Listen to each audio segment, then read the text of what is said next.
नमस्कार, आप सभी दर्शकों का बहुत बहुत स्वागत करती हूँ। आप देख रहे हैं जस्ट टीवी चर्चा द ट्रुथ। इसके साथ मैं आप सभी दर्शकों के सामने हाजिर हूँ, उपस्थित हूँ और आज का विषय हमने चुना है पाकिस्तान को लगातार मिल रहे आर्थिक मदद का। असल में एक ताज़ा घटनाक्रम में वर्ल्ड बैंक ने पाकिस्तान को $40 बिलियन इसकी मदद का ऐलान किया है। और इससे पहले आप सभी दर्शकों को मालूम है कि इंटरनेशनल मॉनेटरी फंड यानी कि IMF ने भी पाकिस्तान को लोन मंजूर कर दिया था और ये लगभग जो है 500 मिलियन से भी जो अधिक का ये माफ़ कीजिएगा, मुझे लगता है ये $7,113 मिलियन का IMF का ये लोन था। तो इससे भी भारत सरकार इस पर आपत्ति जता रही थी कि ये पाकिस्तान को नहीं मिलना चाहिए, खास करके तब जब पाकिस्तान की तरफ से पहलगाम में आतंकी हमले को अंजाम दिया गया था। और इसके बाद से लगातार भारत सरकार दुनिया में पाकिस्तान को अलग थलग करने की कोशिश कर रही है, पाकिस्तान को आतंकवादी देश करार करने की कोशिश कर रही है, लेकिन एक के बाद एक पाकिस्तान को आर्थिक मदद, पाकिस्तान के साथ करार ये बता रहे हैं कि कहीं ना कहीं भारत की इस तमाम कोशिशें नाकाम हो रही हैं। हमारे साथ आज वरिष्ठ पत्रकार सुनील शुक्ला जुड़ चुके हैं। आइए उनका पहले स्वागत कर लेते हैं और उनसे समझने की कोशिश करेंगे कि पाकिस्तान की झोली में एक के बाद एक ये जो वित्तीय मदद मिल रही है या फिर आर्थिक सहायता दी जा रही है, इसे कैसे देखा जाना चाहिए, भारत की कोशिशों को के असफल होने को कैसे देखा जाना चाहिए। सुनील सर, बहुत बहुत स्वागत करती हूँ मैं। और मैं IMF के बाद ये जो ताज़ा घटनाक्रम वर्ल्ड बैंक की मदद का आया है, जिसमें $40 बिलियन की मदद पाकिस्तान को दी गई है, आप इसे कैसे देख रहे हैं? ये वही अजय जग्गा हैं, वर्ल्ड बैंक के अध्यक्ष। जब इंडस वाटर ट्रीटी को लेकर मीडिएट करने की अपील पाकिस्तान ने की थी तो इसे ठुकरा दिया गया था। तब कहा गया था क्योंकि भारतीय मूल के अजय जग्गा, तो इसका फ़ायदा भारत को मिला है, कहीं ना कहीं भारत की बात जो है मानी गई है। लेकिन सुनील सर, वर्ल्ड बैंक के मुखिया अजय बग्गा, और उन्होंने ये नहीं देखा कि पाकिस्तान पर टेरर के फंडिंग के आरोप लग रहे हैं, भारत इतना गंभीर आरोप लगा रहा है, लेकिन $40 बिलियन की मदद मंजूर कर दी गई है। जी धन्यवाद नेहा जी। देखिए, अरुण बग्गा साहब भले भारतीय मूल के व्यक्ति हैं, लेकिन उस बैंक पे नियंत्रण अमेरिका का जी इसलिए है कि सबसे बड़ा कंट्रीब्यूटर देश वही है और उसके राष्ट्रपति की बड़ी भूमिका होती है वहाँ। ये और आमतौर पे जो इस तरह के अंतर्राष्ट्रीय संगठन है जी उनमें उन्हीं दलों के की बात ज्यादा महत्वपूर्ण होती है जो जी बहुत बड़े कंट्रीब्यूटर हो। वो अब अमेरिका है, चीन है, इनके पश्चिमी यूरोप के देश हैं, उनकी भूमिका होती है। अमेरिका का सबसे बड़ा योगदान है तो उसकी सबसे बड़ी भूमिका होती है। जी आज की तारीख में, आज के दौर में जब हम बात कर रहे हैं तो पाकिस्तान के साथ अमेरिका के संबंध बेहतर दिख रहे हैं। अमेरिका उनके साथ खड़ा दिखाई पड़ता है। जी उसके क्या कारण है, कितने कारण है, ये इसकी व्याख्या हो सकती है। लेकिन जो ट्रम्प साहब अपने पहले कार्यकाल में पाकिस्तान को एक आतंकवादियों को प्रश्रय देने वाले देश के रूप में उन्होंने निरूपित किया था, उन्होंने पूर्ववर्ती सरकारों पे सवाल पैदा किए थे कि आखिर अब पाकिस्तान जो आतंकवादियों को प्रश्रय देता है वह इतनी बड़ी मात्रा में आर्थिक सहायता क्यों देता रहा अमेरिका पाकिस्तान को। जी वही ट्रम्प आज पाकिस्तान के साथ खड़े हैं। तो कहीं ना कहीं हमारी डिप्लोमेसी की चूक है कि हम पाकिस्तान के बारे में वह अवधारणा, वह नैरेटिव बनाए रखने में विफल रहे कि पाकिस्तान जैसे पहले आतंकवादियों को संरक्षण देता था, आज भी देता है। अगर जैशे मोहम्मद, लश्कर तैयबा के मुख्यालय वही हैं और जो संयुक्त राष्ट्र संघ के द्वारा घोषित आतंकवादी हैं वो पाकिस्तान में ही रह रहे हैं, उनको वहां संरक्षण प्राप्त है, तो फिर आखिर अमेरिका क्यों अपने रुख में परिवर्तन ला रहा है? यह अमेरिका ही है जिसने पाकिस्तान में कार्रवाई करके आतंकवादियों को मारा था। जी तो सवाल है कि इस सभी चीजें अमेरिका के सामने है। लेकिन इस युद्ध के क्रम में, ये सैनिक संघर्ष के बाद जो स्थितियां, जिस तरीके का एक सॉफ्ट पावर का उपयोग हमको करना चाहिए था, कहीं ना कहीं हमसे चूक हुई। जी हम अपनी बात को दुनिया के पैमाने पर रख नहीं पाए। और जो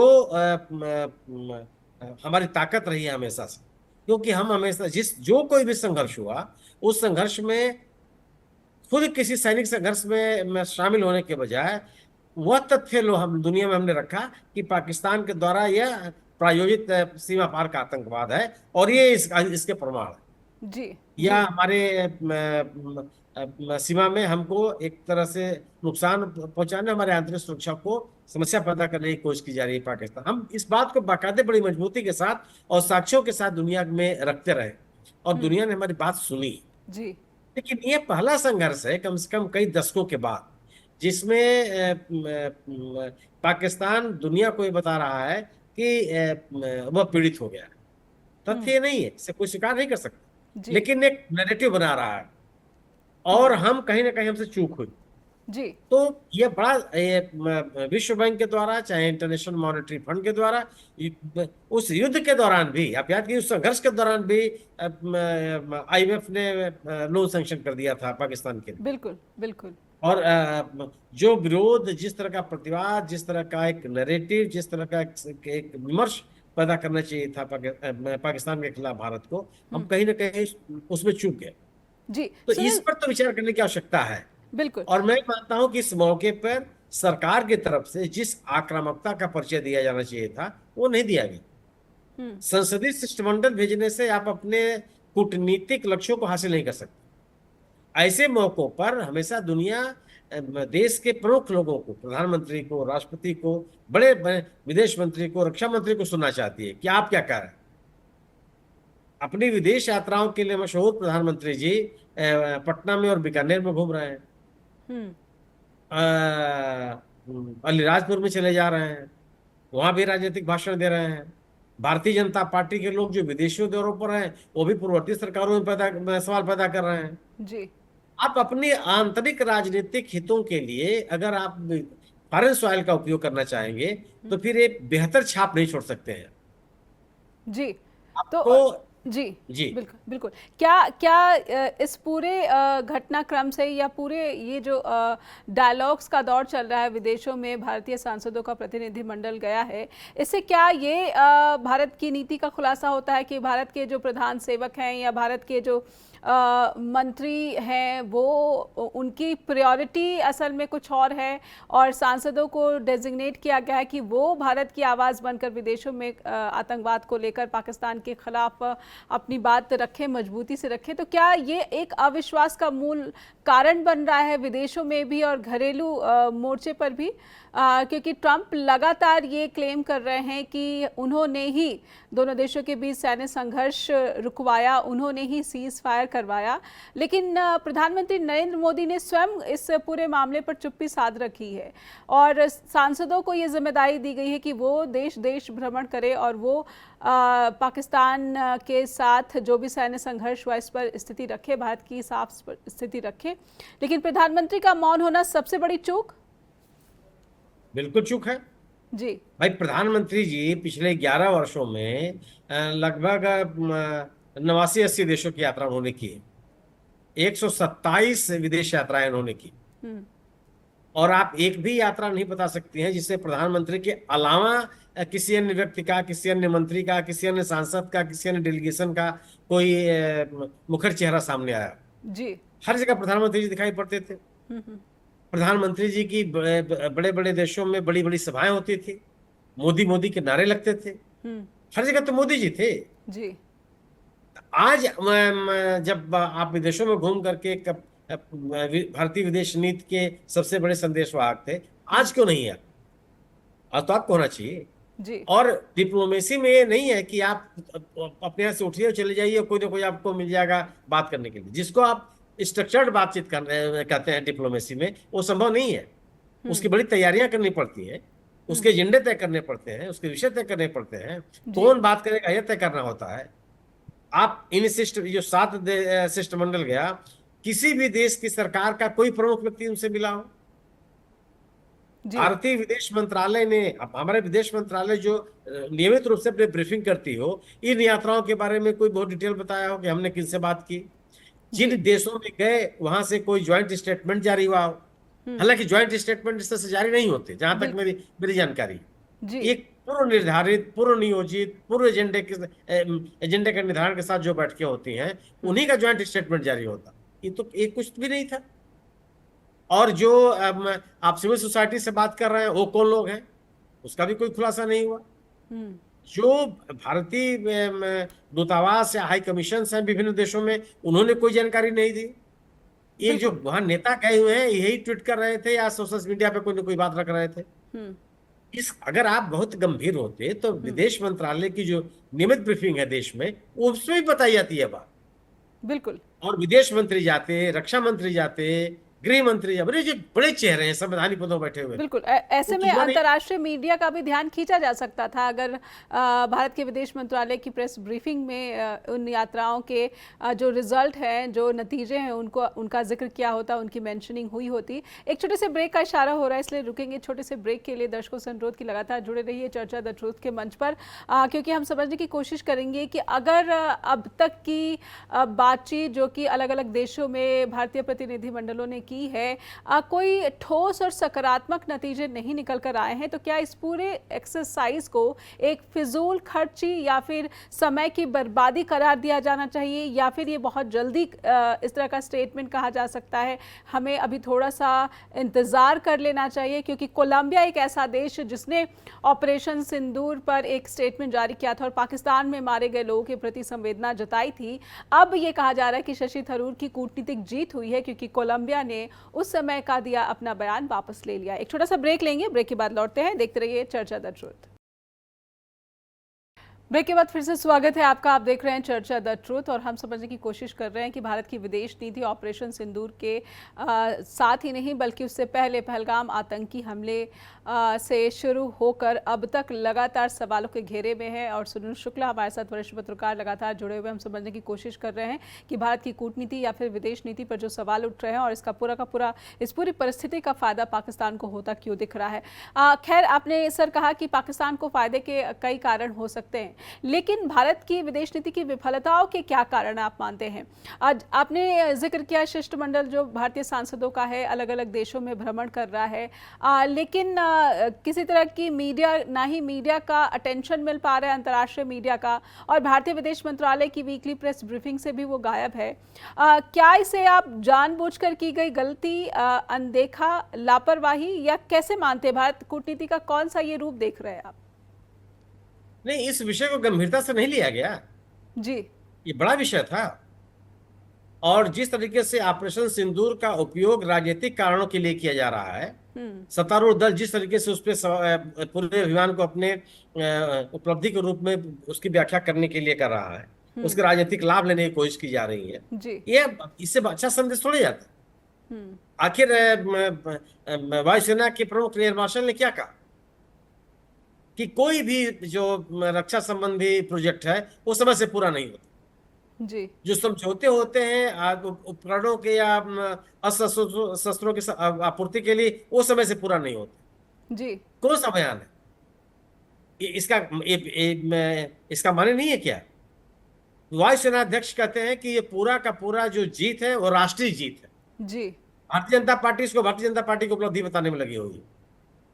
पूरे प्रकरण में जो पूर्ववर्ती सरकारें हैं, विपक्ष हैं, उनके ऊपर भारतीय जनता पार्टी के लोग तरह तरह के हमले कर रहे हैं। जी। इस पहलगांव की घटनाक्रम को लेकर के जो सवाल पूछे जा रहे हैं, उनके ऊपर तरह तरह के आरोप लगाए जा रहे हैं कि आप सरकार के खिलाफ, आप देश के खिलाफ। सरकार से सवाल पूछना देश से विरोध कैसे हो जाता है? जी। क्या भारतीय जनसंघ ने और भारतीय जनता पार्टी ने इस तरह के घटनाक्रम में सवाल नहीं पूछे हैं क्या सरकार से? 1948 में देश को आजाद हुए कुछ महीने हुए थे। 1948 में जब संघर्ष हुआ तो तत्कालीन भारतीय जनसंघ ने युद्ध विराम को लेकर के सवाल पैदा किया था जी। और उस समय की सरकार, उस समय के प्रधानमंत्री पे सवाल पूछे थे। पब्लिक डोमेन में ये सब चीजें। 1962 की लड़ाई में भारतीय जनसंघ ने संसद के विशेष सत्र बुलाने की मांग की थी और सरकार पे हमले किए थे जी। और उस युद्ध के दौरान एक हफ्ते का संसदीय सत्र हुआ था, विशेष सत्र हुआ था, और सरकार ने पूरे पक्ष रखे थे पूरे सदन के सामने जी। इस पर क्यों नहीं हो रहा है? आप अपने सदन को, अपने संसद के विशेष सत्र को क्यों नहीं बुलाते जी? आप क्यों, आप दुनिया में अपनी बात कहने जा रहे हैं और अपने देश के नागरिकों को नहीं बताएंगे? आप सर्वदलीय बैठक करते हैं, उससे प्रधानमंत्री खुद नहीं शामिल होते। तो क्या ये बेहतर संदेश जाता है कि आप अपने देश के नागरिकों को, अपने देश के नेताओं को, अपने विपक्षी दलों को विश्वास में उनके साथ संवाद करने के लिए तैयार नहीं है और दुनिया में भेज रहे हैं प्रतिनिधिमंडल की बात करने के लिए? तो ये दो कंट्राडिक्टरी बातें नहीं है। जी। संवाद अगर विदेश से होनी है तो देश के भीतर भी होनी है। अगर आप केवल विदेशों में संवाद कायम करने की कोशिश करते हैं तो ये पाखंड नहीं है तो और क्या है? और ये राजनयिक डिप्लोमेसी कोई अचानक होने वाली घटनाक्रम नहीं होता, जी जी। नियमित रूप से चलने वाली प्रक्रिया है। अचानक आप तेजी पकड़ ले और अचानक आप चुपचाप बैठ जाए, ऐसा नहीं है। पिछले 11 वर्षों में डिप्लोमेसी के नाम पर प्रधानमंत्री जी की छवि को बेहतर करने की कोशिश की जा रही, विदेशों में सभाएं करना, जी। मोदी जी के पक्ष में नारे लगवाना, जगह जगह केवल मोदी जी मोदी जी मोदी जी को सामने रखना। आप याद कीजिए कि जब भी प्रधानमंत्री राष्ट्रपति, प्रधानमंत्री, उपराष्ट्रपति विदेश दौरों पर जाते रहे हैं, उसमें सांसदों का भी एक प्रतिनिधिमंडल होता रहा। जी जी। विपक्षी दल के सांसद उसमें शामिल होते थे, केंद्रीय मंत्रिमंडल के सदस्य उसमें जाते हैं।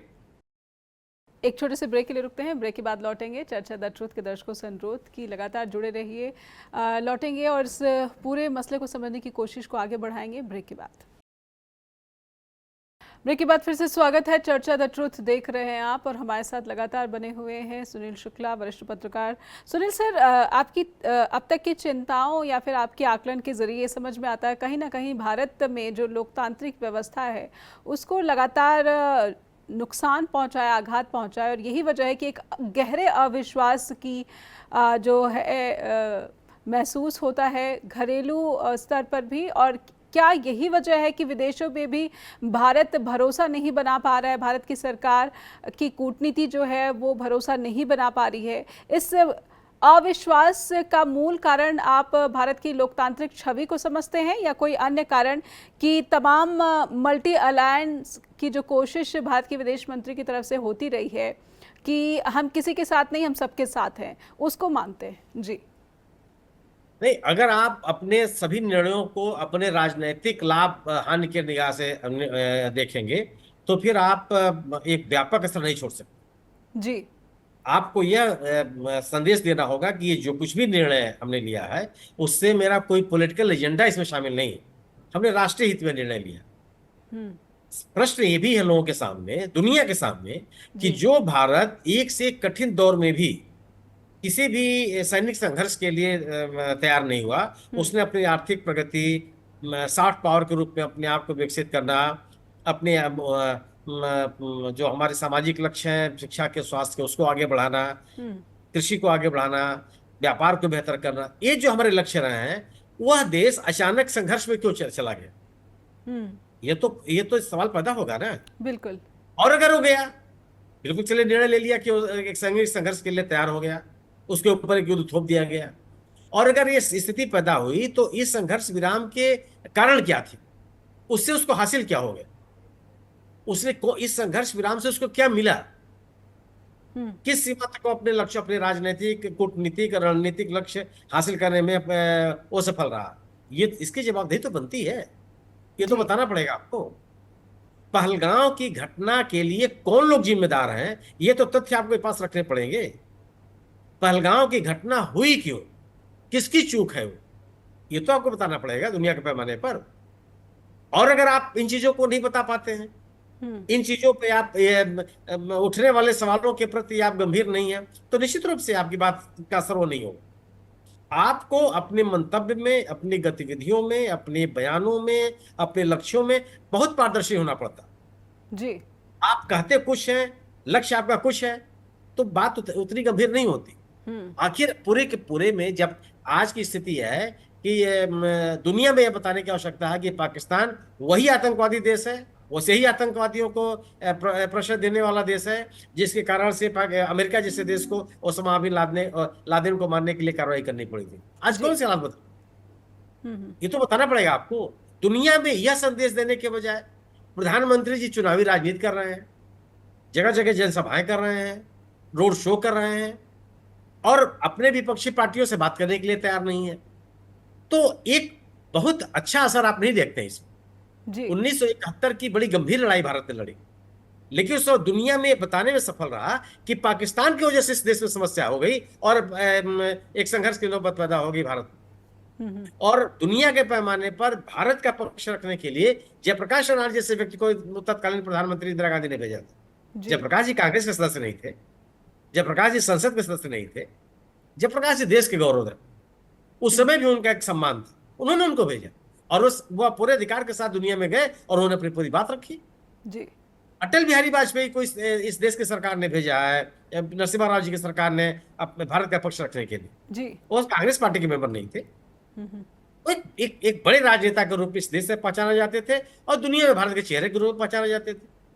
आप अपनी बात को किनके लोग किस तरह से रखते हैं, ये भी महत्वपूर्ण है। बिल्कुल। अगर आप सांसदों का चयन करेंगे, विभिन्न पार्टी के सांसदों का, और उन पार्टियों से आप पूछेंगे नहीं, या वो जिनका नाम सुझाव करेंगे उनको आप देंगे, उन सदस्यों को आप शामिल नहीं करेंगे, तो ये तो अच्छा संदेश नहीं जाता। आप राजनीतिक दलों को थोड़ा संचालित कर सकते हैं, सरकार चलाना आपका काम है राजनीतिक दलों के सहयोग से, विपक्षी दलों के सहयोग से। जी तो अगर 1962 की लड़ाई में भारतीय जनसंघ संसद का विशेष सत्र बुलाने का आह्वान करती है, विशेष सत्र होता भी है, जी उस समय भारतीय जनसंघ की मांग जो है वो जायज है, और आज जो मांग विपक्ष कर रहा है वो जायज नहीं है। अब बात इस पर नहीं करेंगे, और अगर आप नहीं करेंगे तो क्या आप लोकतांत्रिक मूल्यों परंपराओं का पालन करते हुए दिखाई देंगे, लोकतांत्रिक संस्थाओं को मजबूत करते हुए दिखाई देंगे? जी और अगर आप लोकतांत्रिक परंपराओं का पालन करते हुए नहीं दिखाई देते हैं, तो जो आपका सॉफ्ट पावर है, जो आपका नैतिक बल है, क्या वो उतना ही प्रभावी रह जाता है क्या? जी बड़े सवाल है ये। जी जी बिल्कुल। तो क्या यही मूल कारण माना जाए कि इस वक्त जो एक गहरे अविश्वास की झलक दिख रही है अलग अलग देशों में भी भारत के प्रति, या फिर घरेलू स्तर पर भी भारत के सरकार के प्रति, इस गहरे अविश्वास के मूल में प्रधानमंत्री नरेंद्र मोदी की नीतियां रही हैं, या फिर हमारे भारतीय विदेश मंत्रालय की नीतियां रही हैं? इसके आगे बढ़ते हुए मैं सवाल करूंगी कि पाकिस्तान को ये जो मदद मिल रही है, अमेरिका और भारत की दोस्ती क्या इस वक्त सबसे संवेदनशील परिस्थितियों का सामना कर रही है? बहुत कठिन दौर से हम गुजर रहे हैं। जी रूस जैसा एक अति विश्वसनीय देश, उसने भी पाकिस्तान के साथ स्टील उत्पादन के लिए समझौता कर लिया। आज ये समझौता आगे कहां तक जाएगा आप कुछ नहीं कह सकते।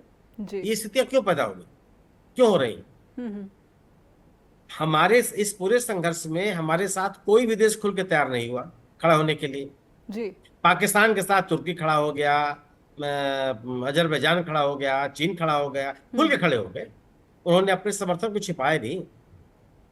तुर्की को आप मान सकते हैं कि तुर्की का आज का जो तंत्र है वो खुद भी लोकतांत्रिक नहीं है, उसका विपक्षी दलों का दमन है, प्रेस की आजादी बिल्कुल वहां नहीं है, धार्मिक सहिष्णुता को लेकर तमाम तरह के सवाल पैदा हो रहे हैं। जी एक अलग तरह का तंत्र वहां विकसित हो गया है। ठीक है, चीन के साथ भारत का कहीं पक्षधर नहीं रहा, लेकिन खुल करके पाकिस्तान के साथ खड़ा होना ये बड़ा सवाल है। तुर्की के हर मौके पे भारत ने उनको मदद पहुंचाई है। जी जी तो नहीं ऐसा हुआ? और जिन देशों पे लगातार प्रधानमंत्री जाते रहे, यह बताया जाता रहा है कि कई देश ऐसे हैं जिनके राष्ट्रीय सम्मान से प्रधानमंत्री जी को सम्मानित किया गया, तो आखिर किस बात के लिए था ये? आप अपनी डिप्लोमेसी का, अपनी कूटनीति का, अपने राजनय का प्रयोग किस बात के लिए कर रहे थे? अपनी छवि बेहतर करने के लिए या देश के साथ बेहतर संबंध बनाने के लिए? जी ये बड़े सवाल हैं। बिल्कुल। ऐसा तो नहीं होता ना। और जो हमारे दूतावास हैं, हाई कमीशन हैं, वो क्या कर रहे हैं? ये जो विदेश मंत्री जी की क्या भूमिका है? ये ऐसे प्रश्न हैं जिनका जवाब देना पड़ेगा सरकार को। लेकिन हो क्या रहा है कि सरकार से पूछे जाने वाला कोई भी सवाल उसको देशद्रोह की श्रेणी में रख दिया जा रहा है कि नहीं, आप देश के दुश्मन है। जी। क्या इन सवालों को भारतीय जनता पार्टी और भारतीय जनसंघ नहीं पूछी है क्या? 1971 की लड़ाई में भारतीय जनसंघ ने शिमला समझौते का विरोध नहीं किया था? जी विपक्षी दल था, उसका काम था ये अब सरकार की आलोचना करना। किया? जी क्या 1962 की लड़ाई में ताशकंद समझौते का विरोध, 1965 की लड़ाई में ताशकंद समझौते का विरोध भारतीय जनसंघ ने नहीं किया? जी खूब जम के किया था, सड़कों पर उतर करके उसने विरोध किया। बिल्कुल। जी एक विपक्षी दल के रूप में आपका कार्य देश हित में है, और आज का विपक्ष आपसे सवाल पूछने लगे तो देशद्रोही हो गया। ये दो परिभाषाएं कैसे चलेंगी जी और क्यों चलेंगी? जी बिल्कुल। सुनील सर, ये बहुत सारे सवाल चलिए विपक्ष की भूमिका को तो लेकर हैं ही, क्योंकि विपक्ष ने अपने सवालों में राफेल विमान का भी नाम लिया कि कितने राफेल गिरे। ये आंकड़ा क्यों नहीं दे रही है सरकार या फिर भारत की सेना। हालांकि भारतीय सेना ने भी इस सवाल पर खुलकर नहीं कहा है, लेकिन इससे आगे बढ़ते हुए मैं सवाल करूंगी आरएसएस का। भारत इस वक्त जिस संकट का सामना कर रहा है, पाकिस्तान के साथ तनाव जो है वो कम नहीं हो रहा है, लगातार बना हुआ है। ऐसे में जो राष्ट्र प्रेम है या फिर राष्ट्रद्रोह की जो बात आती है, और सबसे कठिन वक्त से आरएसएस या बीजेपी गुजर रही है, क्योंकि उसके राष्ट्र प्रेम पर भी उसके मूल पर भी सवाल उठ रहे हैं। समाज को बांटने की कोशिश राष्ट्र प्रेम नहीं है। जी।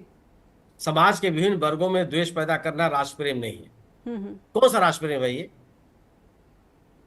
अल्पसंख्यकों के साथ एक तरह का घृणा की स्थिति पैदा कर देना, ये राष्ट्र प्रेम है क्या? हम्म। किसी भी समाज को अशांत करके, समाज के एक समूह में असुरक्षा का भाव पैदा करके, अल्पसंख्यकों के मन में असुरक्षा का भाव पैदा करके क्या आप बेहतर समाज बना लेंगे? आप अपने राजनीतिक हितों के लिए आपने राष्ट्रवाद की एक नई परिभाषा गढ़ दी है। जी। राष्ट्र सर्वांगीण एक समूह में देखा जाता है। राष्ट्र का हित इस देश के प्रत्येक नागरिक का हित है। ऐसा नहीं कह सकते कि बहुसंख्यक का हित राष्ट्र हित है और जो अल्पसंख्यक है उनका हित राष्ट्र हित नहीं है।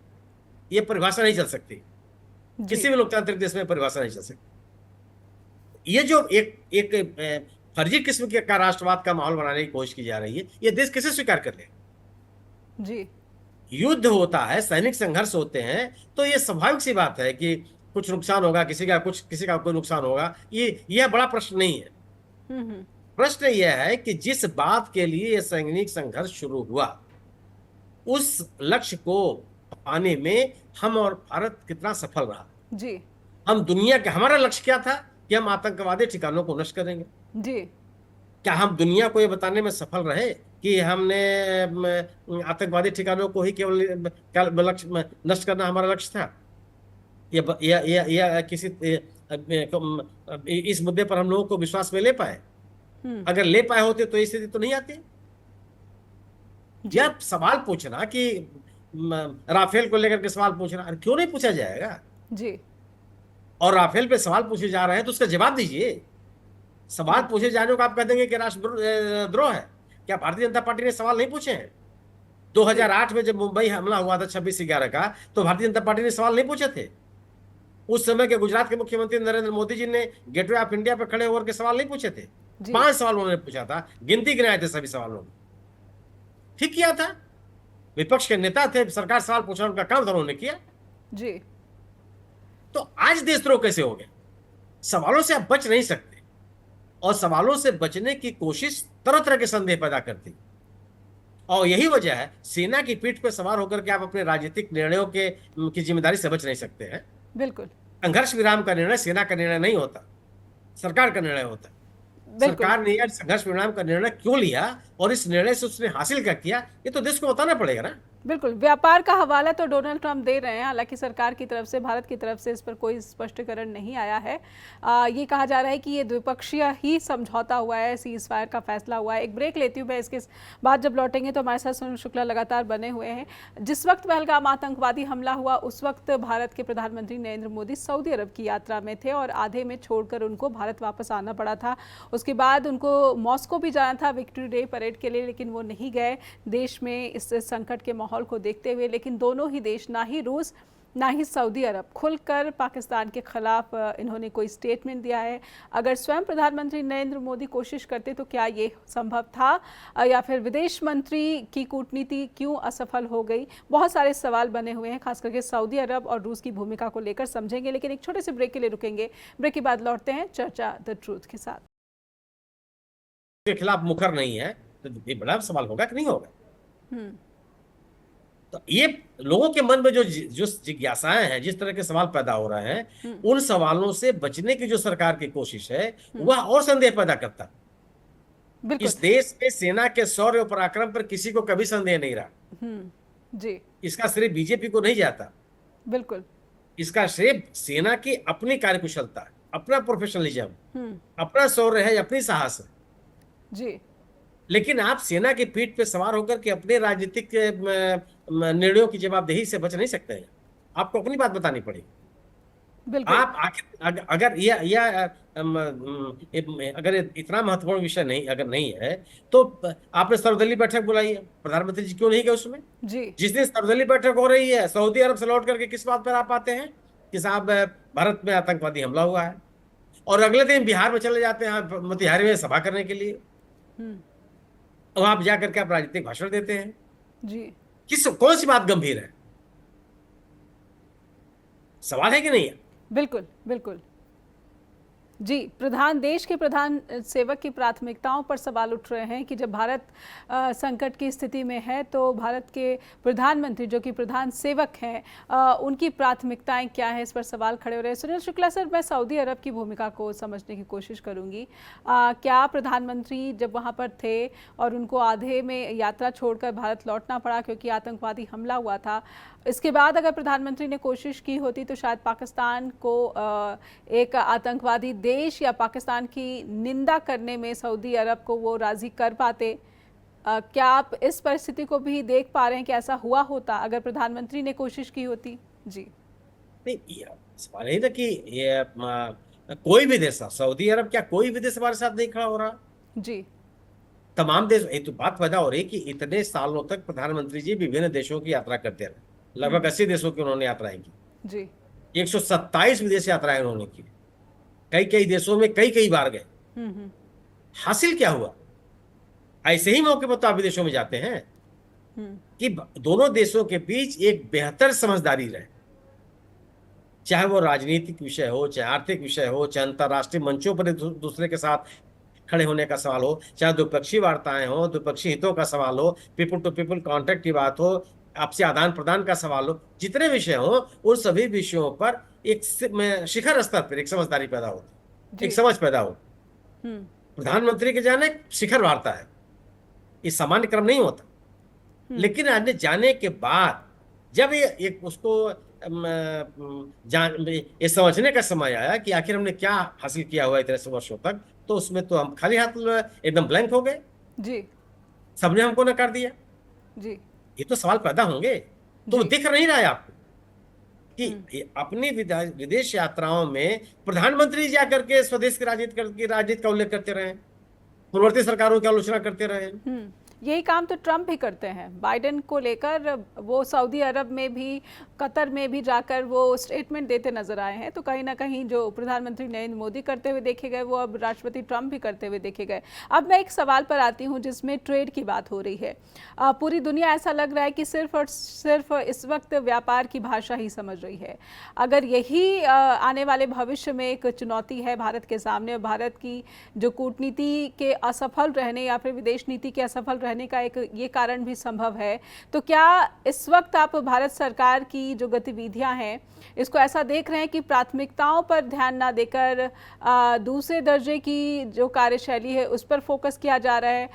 प्रधानमंत्री खुद राजनीतिक रैलियों में व्यस्त हैं और जो सांसद हैं वो अलग अलग देशों का भ्रमण कर रहे हैं, विदेश मंत्री भी अलग अलग देशों का भ्रमण कर रहे हैं। ऐसे में क्या प्राथमिकताएं ट्रेड होनी चाहिए और इस पर पूरी भारत सरकार या फिर जो जितने भी प्रतिनिधि हैं उनको एक मिलाकर टीम बनाई जानी चाहिए? हमने देखा कि नीति आयोग की भी बैठक हुई, इसके बाद कुछ समझ नहीं आया कि इस नीति को कैसे रीशेप किया जा रहा है या नहीं किया जा रहा है।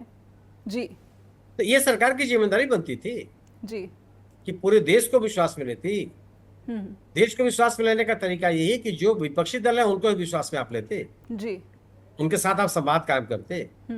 और सरकार की यह कोशिशें कितने, अगर उसमें इन कोशिशों में प्रधानमंत्री स्वयं शामिल नहीं है तो ये बहुत इसका माने नहीं होता। बिल्कुल बिल्कुल जी। विभिन्न पार्टी के शीर्षस्थ नेताओं से प्रधानमंत्री बात नहीं करेंगे तो किसे करेंगे? और अगर वो नहीं करेंगे तो क्या संदेश देंगे वो कि इस राष्ट्रीय सुरक्षा के विषय पर कितने गंभीर है सरकार? सवाल उससे भी यहाँ पैदा होगा जी। और अगर आप अपने देश के विपक्षी नेताओं से संवाद नहीं करेंगे, अपने देश के नागरिकों को आप विश्वास में नहीं लेंगे और दुनिया के पैमाने पर आपके सांसद जाके बात करने की कोशिश करेंगे, तो कौन देश आपको गंभीरता से लेगा? और जो लोग जा रहे हैं उनके चयन में भी आप राजनीति करेंगे कि विपक्षी दल अपने कुछ नाम देंगे, उनको छोड़ के आप दूसरे का नाम ले लेंगे। हम्म। कोई विपक्षी दल अपने सदस्य के नाम पर आपत्ति करेगा, उसको आप बदल देंगे। हम्म। एक जो सर्वानुमति, एक सहमति बनाने की जो कोशिश सरकार के ऊपर है हम्म। इस दौर में, ऐसे अवसरों पे होती है, वो तो कायम करती हुई सरकार नहीं दिखाई पड़ी। जी। वो तो यहाँ भी राजनीति करती हुई दिखाई पड़ रही है, राजनीतिक और अपने दलीय हित से ऊपर नहीं उठने के लिए तैयार है। इस पूरे के पूरे क्रम में आज इस दौर में जब हम पूरा देश इस चर्चा में लगा हुआ है, तो आप सैनिकों के वरिष्ठ अधिकारियों, सेना के वरिष्ठ अधिकारियों के परिवारों को बुलवा करके प्रधानमंत्री जी के ऊपर फूल छिड़कवा रहे हैं। जी। जो लोग इस पूरे घटनाक्रम से पीड़ित हैं उनसे कोई मिलने के लिए तैयार नहीं है। सीमावर्ती इलाकों में जहां के लोग बड़ी संख्या में इस पूरे हादसे के शिकार हुए हैं, वहां कोई जाकर उनको मरहम नहीं लगा रहा है। केवल राजनीतिक कार्यक्रम, पब्लिक राजनीतिक सभाएं, रोड शो, ये तो बात हो रही है। जी। बड़ा सवाल है ना। बिल्कुल। और आप अपने पड़ोसी, आप शिष्टमंडल में भी आप देख लीजिए, शिष्टमंडल में आप अपने किन किन पड़ोसी देशों में गए हैं? पड़ोसी देशों से आपको वार्ता नहीं करनी चाहिए? क्या पड़ोसी देशों से तनावपूर्ण संबंध रख करके कोई देश अपना विकास कर सकता है? जी। ये संभव है? बिल्कुल। एक सवाल ये है कि जब हम पाकिस्तान के साथ रणनीति में या फिर जो सुरक्षा चिंताएं हैं उसमें कहीं ना कहीं पाकिस्तान को अलग थलग नहीं कर पाए, तो जो असल दुश्मन है भारत का और जो दुनिया भी चीन की ताकत के प्रति आशंकित रहती है, ऐसे में भारत की चुनौतियां बहुत ज़्यादा विकट हो रही हैं और इसमें आपको लगता है कि अमेरिका इसमें साथ देगा? अब तो ये स्पष्ट हो चुका है कि अमेरिका सिर्फ और सिर्फ व्यापार की भाषा समझता है। ऐसे में चीन की जो समस्या है, चीन के प्रति जो रक्षा संकट या फिर असुरक्षा की भावना है, भारत क्या इस वक्त सबसे संवेदनशील परिस्थितियों का सामना कर रहा है? देखिए, भारत की उपेक्षा कोई देश नहीं कर सकता। जी। भारत एक बड़ी राजनीतिक ताकत है, एक बड़ा बाजार है, बढ़ती हुई अर्थव्यवस्था है, विज्ञान और प्रौद्योगिकी में सक्षम देश है। जी। तो कोई ऐसा नहीं है कि आप इसकी उपेक्षा कर लें, लेकिन अपने ताकत से जो भारत को एक स्थान मिलना चाहिए, उस स्थान को दिलाने में जो सरकार की भूमिका है, उसमें तरह तरह के सवाल। भारत एक सॉफ्ट पावर को लेकर के, सॉफ्ट पावर के रूप में दुनिया में पहचाना जाता है। दुनिया के विभिन्न समस्याओं में भारत की भूमिका रहती रही जी। और आज भारत और पाकिस्तान को एक साथ रखा जाने लगा जी। यह हमारे देश की एक कूटनीतिक विफलता है। इसका प्रतिकार मजबूती के साथ होना चाहिए। जी। लेकिन अगर इस पूरे घटनाक्रम को सत्तारूढ़ दल अपने राजनीतिक हितों के अनुसार भुनाने का प्रयास करेगा, तो फिर आप इसका बहुत व्यापक असर नहीं डाल सकते। आपके स्वदेशी राजनीति अलग है, देश के भीतर की राजनीति अलग है, और विदेश में हमारी विदेश नीति की भूमिका अलग। विदेश नीति के आधार पर अगर आप अपने राजनीतिक लाभों को देखने की कोशिश करेंगे, तो आप अपनी प्रतिष्ठा को कमजोर करेंगे। जी। भारत का जो सॉफ्ट पावर है वो उसके उदार चरित्र का प्रमाण, उसके नैतिक बल का प्रमाण, उसके लोकतांत्रिक मूल्यों, मानव मूल्यों, मानवाधिकार के प्रति एक सजगता का परिचायक जी। इसके अभाव में आप एक सॉफ्ट पावर नहीं बन सकते। हम सैनिक संपन्न हैं, हम परमाणु शक्ति संपन्न राष्ट्र हैं, सेना हमारी बहुत मजबूत है जी। टेक्नोलॉजी में बहुत आगे हैं, ये भी एक बड़ी पावर जी। लेकिन जो सॉफ्ट पावर होता है उसमें आप दुनिया के पैमाने पर अपनी छवि बेहतर बना लेते हैं और किसी भी देश को आप घेरने में कामयाब होते हैं, जो भारत पाकिस्तान को लेकर के अतीत में हमेशा सफल होता रहा जी। और अलग थलग करता रहा है पाकिस्तान अब विभिन्न अंतर्राष्ट्रीय मंचों। जी।